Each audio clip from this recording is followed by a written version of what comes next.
વિષયોની હું ચર્ચા કરવાની છું। આ હાલના સમયમાં વધતી જતી અકસ્માતોની સંખ્યાના કારણે સડક સુરક્ષાના નિયમોની જરૂર પડી છે। સડક સુરક્ષાના નિયમોની જાણ દરેક નાગરિકને હોય તેવી જરૂર પડે છે। આજે હું અહીંયા સડક સુરક્ષાના નિયમોની જાણ કરીશ, જેથી અકસ્માત તો બંધ નહીં થાય, પરંતુ કેટલાક નિયમોની જાણ બધાને પડશે તો તે પોતાના જીવનમાં દાખલ કરી પોતાની સાથે બીજાના જીવનને પણ બચાવી શકશે। વાહનો ચલાવતી વખતે ધ્યાનમાં રાખવા લાયક બાબતો અનેક છે, જેમાં જ્યારે આપણે વાહન ચલાવીએ ત્યારે મલ્ટીલાઇન હાઈવે પર આપણે જ્યારે વાહન ચલાવીએ ત્યારે ડાબી બાજુની લેન પર રહી ઓવરટેક કરવું જોઈએ। જ્યારે અન્ય વાહન જમણી બાજુથી યુટર્ન લઈ રહ્યું હોય ત્યારે આપણે હોર્ન વગાડીને ઓવરટેક કરવું જોઈએ। આપણે વાહન અન્ય વાહનથી લગભગ 10 ફૂટ જેટલી દૂરી પર રાખવું જોઈએ। જ્યારે આપણે વાહન ઓવરટેક કરીએ ત્યારે વાહનની ગતિ ધીમી રાખવી જોઈએ। જ્યારે આપણે વાહન ડાબી બાજુ તરફ લઈ જતા હોય ત્યારે ડાબી બાજુની સાઈડ લાઇટ કરવી જોઈએ। જમણી બાજુ લઈ જતા હોય ત્યારે જમણી બાજુની સાઈડ લાઇટ કરવી જોઈએ।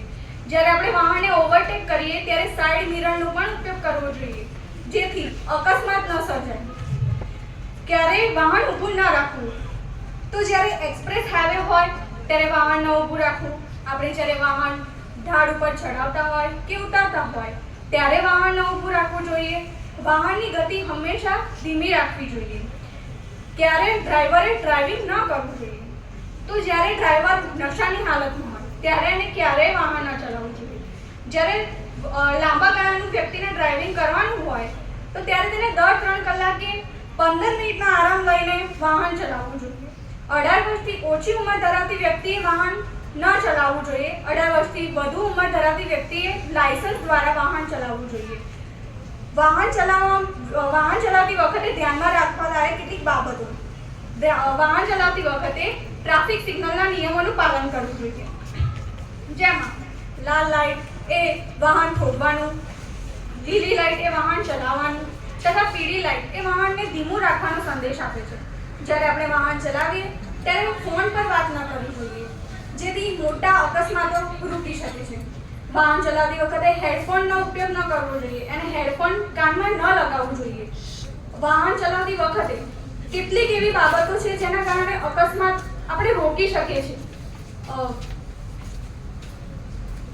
આપણે જ્યારે વાહન ચલાવીએ અકસ્માત થાય તો આપણે કઈ બાબતો ધ્યાનમાં રાખવી।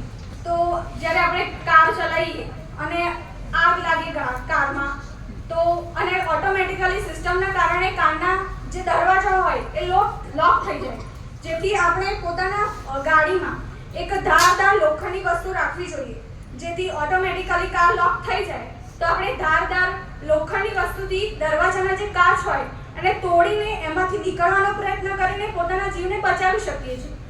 પછી જ્યારે કોઈ જગ્યાએ અકસ્માત થાય તો ત્યાં આપણે ઊભું ન રહેવું જોઈએ, કારણ કે વધારે સંખ્યાના કારણે બીજો અકસ્માત થવાની સંભાવના રહે છે અને કેટલાક લોકો મૃત્યુ પામે છે।